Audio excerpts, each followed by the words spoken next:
IEC group of institutions has got a unique reputation of catering to the higher technical education needs of international students. We have with us Dr. Kulneet Suri, who is the head of the international operations at IEC group of institutions, who will tell us more about the scope and expanse of international students at IEC group of institutions. We welcome you, ma'am. Thank you so much. Thank you, Engineering Watch, for welcoming me on camera. Now, it's like this that IEC, as it started in the 80s, but we started recruiting foreign national students way back. We started our first batch of recruiting foreign national students in the year 2000. Then on, there's no looking back, and we have been receiving foreign national students not only for undergraduate as well as for postgraduate studies. Also, we are educating students for various kinds of workshops, certificate courses, diploma courses as well. The IEC group of institutions as of now hosts very proudly 35 more than students from 35 countries, you see, which includes students from Southeast Asian countries like Vietnam, Korea, China, from the African continents, and also from the Middle East, even from Iraq and Kurdistan. Here today we are at IEC University, and I have with me two of my students. They have come from the Mongolian University of Science and Technology, which is a national university, a state university, and they've come here to study engineering with us, computer science engineering specifically. So I have Eugene and Kilyuna with me. I have a full batch of students from Mongolia. This is our first batch of foreign national students at IEC University. So I think let's ask these Mongolian students as to what attracted them to come over to India, like, which is quite a different cultural setting altogether. So Eugene, can I know your name, please?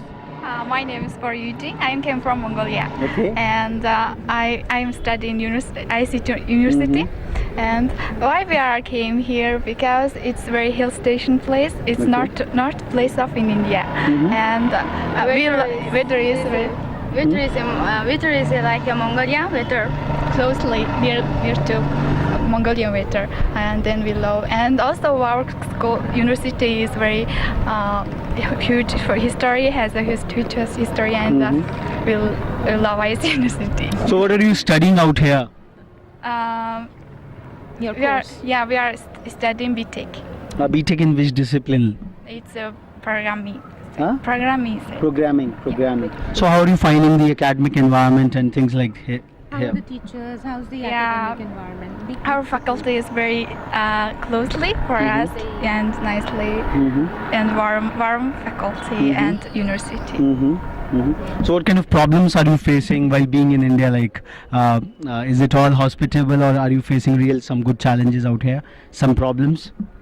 Not too much. Not too much. No. How's the food and the other cultural aspects being taken care of? Like, because this university is quite in a remote place, so how do you cater to your cosmopolitan requirements and other stuff? It's very about the food. It's very spicy because Mongolian food is not spicy. Okay. Then first time we have very difficult. Then now we can eat Indian foods. More love about that. So you also travel across the country? Like, does the university help you to explore India more? We are going to Agra and Taj Mahal and Anion Lotus Temple. Okay. We love this place. So these two Mongolian students seem to be quite happy with these sylvan surroundings in the foothills of Shivalik Hills. Ma'am, you said that you have got students from 35 nationalities. This is quite a big feat. Like, as far as statistics show that India receives only a very small chunk of international students. So what is your USP in attracting such a varied aspect of international students at your campuses? The most important aspect is while attracting foreign national students to IEC group of institutions as well as IEC University is the English language course. You see, most of the Southeast Asian countries, Vietnam, or you take Korea, you take China, any one of these, their mother tongue is not English. So students hesitate. There's a lot of students, who want to come here, large chunk of students who want to come to India and study study. But why they do not come, why the parents do not send, is the hesitation to speak in English. So what we have done is, for both my units, we have a pre-preparatory English language course which starts from 3 months, goes on till 1 year, and before the student joins the mainstream course, we ask the students to come and do a pre-preparatory course depending on the level that's required. Okay. So this is one. The second is the food. What we've done at IEC group of institutions, because there's a variety of students we have, and even for Indian students, we serve them different cuisines. We have cooks who go and talk to the foreign national students. They take a menu from Monday till Sunday, then the menu is again changed. So we try to cater to their taste buds. I know it cannot be as good as homemade food for them, but we try bringing in similarities. The third thing which we are doing is So the closest way to reach their brains is through their stomach. Yes, Okay. that's right. And the third thing, which is the most important thing again, is to ask these students, to showcase their cultural heritage. They come here, they learn about India. But what I want is that my Indian students and even the faculty members, even myself, we should also learn more about, what is their cultural heritage, Okay.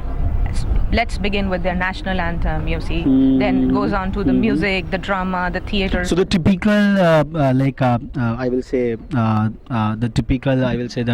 criticism about the Indian system is like the hyperbolic nationalism which comes anyhow. So you try to somewhere normalize the same and make feel these foreign students as home. That's right. These festivals act as a placebo Okay. for this foreign national students, because they feel, yes, we also have something to showcase, so they feel proud about it. We are very closely working with the embassies and the high commissions, which are majorly located in New Delhi.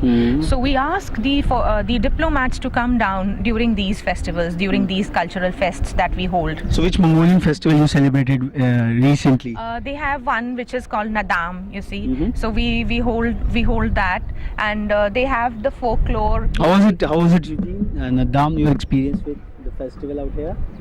It's our country's festival. Yeah. It's Nadam. It's the middle of the summertime, and we are celebrating in here at home and outside, going outside. Yeah, it was good.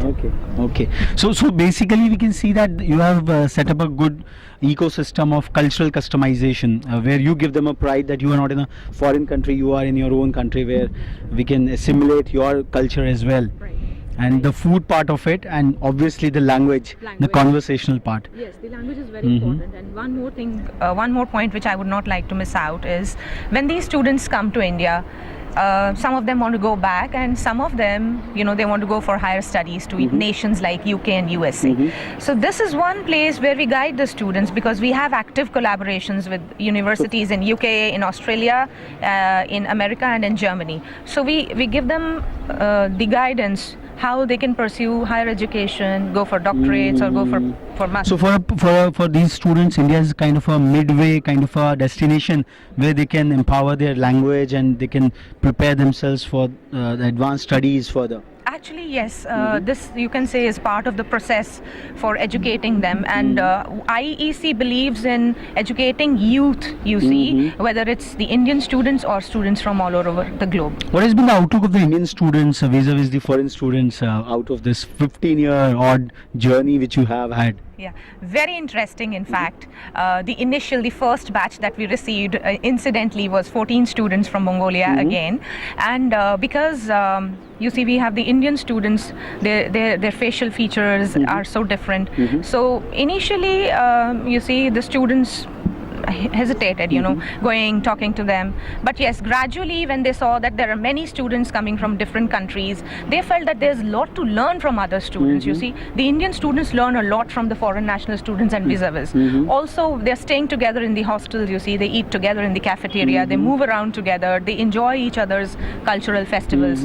So now I see a synergy, building up between the foreign national students and the Indian students. And it's an accepted fact that the foreign students students are studying with us, and a matter of pride, many of the students go back and they tell their parents that we have foreign students. But managing 35 odd nationalities is not a small feat, which probably you have been managing so far. So what is the secret behind? It's a secret recipe, I would say. See, all the 35 countries, all the 35 nations, the students did not fall into my lap, altogether. It was a process which was driven by a lot of hard work, lot of perseverance, and lot of support from my management, I would say. I would like to thank Mr.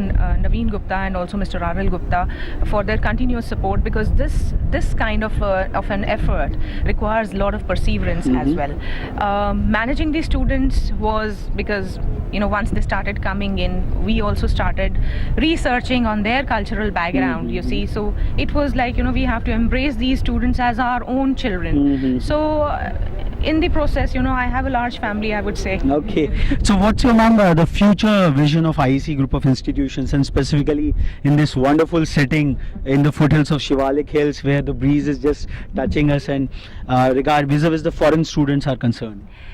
We are expanding our reach to various other countries. You see, there are many other countries from where the students are yet to come. So we are expanding our reach to these global avenues, and particularly IEC University, because it is on the foothills of Shimla, and I would say there are very few countries, who are as hot as India, and this is actually a perfect setting for their future education. This is also a place where there's less pollution, less air pollution, less noise pollution. So this is a place where students would actually like to come, stay, study and enjoy, because all this goes into making a student a overall personality. This is what the foreign students are generally looking at. Okay. So that's really very, very exciting and interesting that IEC group of institutions has really taken up a giant leap in attracting foreign nationals from across 35 nationalities. Customizing to their unique requirements is certainly not a joke. But India, as it has been an assimilative country of various cultures and traditions, and under the due leadership of the management out here, things have been going in the right spirit with the cuisine and with cultural customizations, and most importantly, English as a language for communication, which all these students are looking for to advance in the technological age, which is all driven around the language of English. So IEC really is making a great footnote, a great foot forward in this domain, and we hope that this Atal Shiksha Kunj, which is a special educational zone in the industrial hub of Baddi, would certainly reverberate with more and more students aspiring for higher technical education in the foothills of Shimla and very near to the cosmopolitan city of Chandigarh.